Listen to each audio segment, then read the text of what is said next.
Salut, salut, bonsoir, bonsoir. C'est Congo News 24.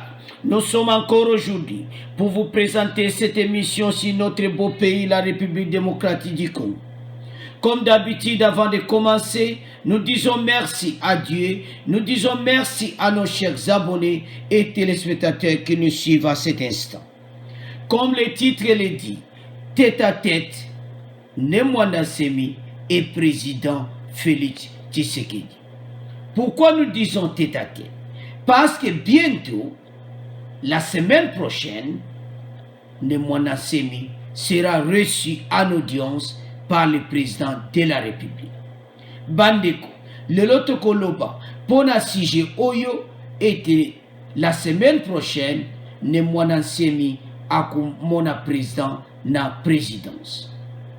Alors, Bele va se la quitter, Bata Kabila va se la quitter, Basile Longo, ministère de l'Intérieur, va se la quitter, Nandenge Kobimana na prison, pe komona ilisusu ete, Bayamba na président de la République. Alors, Nemwanda Semi à l'Obibou, alors qu'il est le samedi, c'était vers 11h, il a dit ceci. Je vais voir le président de la République. J'irai voir le président de la République. Je suis une grande personnalité du pays. Je vais voir le président de la République au courant de la semaine prochaine. A-t-il brièvement répondu. Donc, l'interview Batunaki Lelo a l'objectif Ngai naza grande personnalité à pays. Et indi naza grande personnalité à pays n'a aucun comme président de la République. Donc, à l'obiango, alors, message wane bouger ma bé. Ya que nous comme président quand Mikolo va c'est pas que comme président.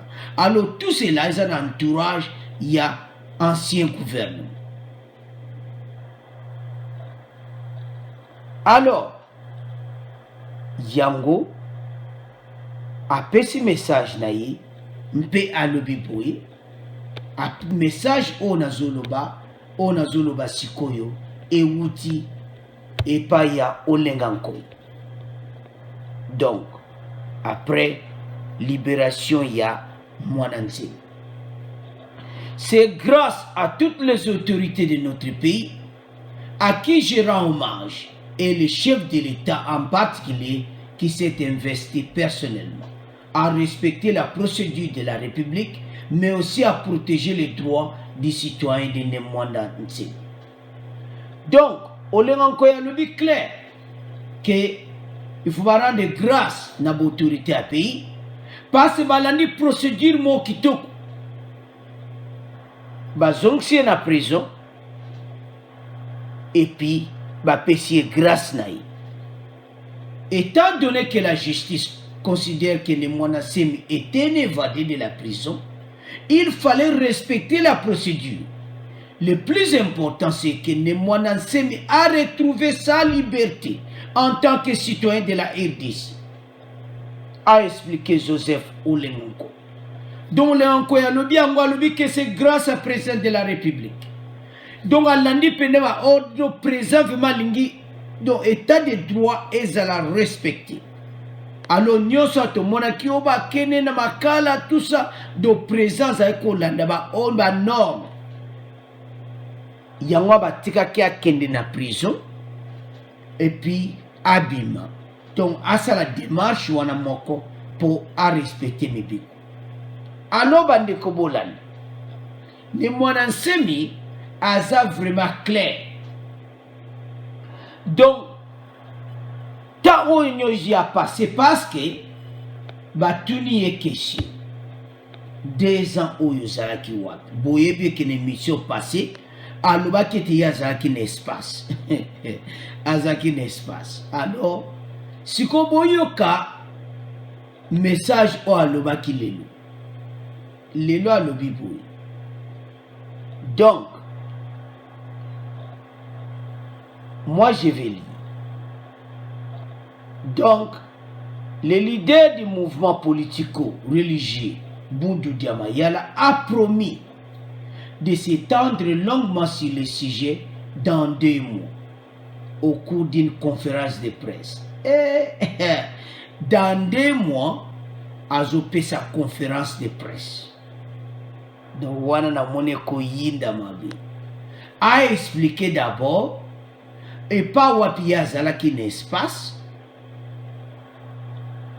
parce que à l'Obibou, batuni état de santé na parce que taba memaki na prison, ba memaki na ambulance. Alors je ne suis pas malade, mais je suis fatigué. 2 ans de clandestinité, ce n'est pas facile. Donc, na temps on a clandestin et ça pena passe. J'ai été traqué de partout par la nerf de Kabila. Et j'ai tout déjoué. Alobi, Azala qui traqué partout dans l'année, mais va koka qui était. Parce que, boyebi que Azala qui n'espace, do ba koka qui était. Donc, tant on a nyon Azala qui, année la Kabila baza ko bouquet pendant les 2 ans, et puis ba koka ko joa été. Alors, il y a Bimi, et puis annoncé que la semaine prochaine, à comment on a président. Donc, c'est fait. Ça a fait 2 ans que je n'ai plus vu ma famille, ma femme et mes enfants.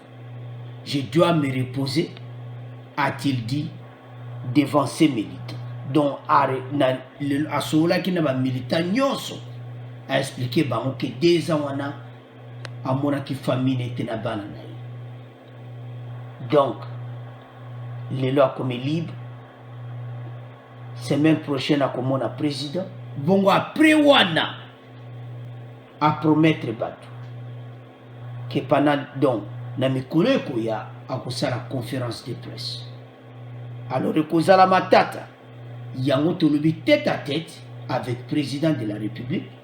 Thomas et puis tama okoma kuna alobi li société batunaye belé baza ko kangama il faut ba bimisa batunaye ba musu baza na bazayi donc na ba Congo na Congo central donc il faut ba bimisa batunaye yango semaine prochaine à komona président de la République aza mwana mboka yango sorti ne bandiko et ezala makambo ebele kosalama pasi ya konoba tango ya konoba ekonyingisa. Alors à vous de commenter ndenge nini batu ya FCC batu wana nyonso ya Kabila na Basile Olongo bazo sepelati ba yambe na président de la République la semaine prochaine. À vous de commenter pour l'audience wana. Alors mutu basa ko monika ndingwa lelo bako yambaye. Alors mutu yu aza mutu azaki n'espace donc tango ya ko mona président do masolo pene ko leka kitu. À vous de commenter. Au revoir, à la prochaine.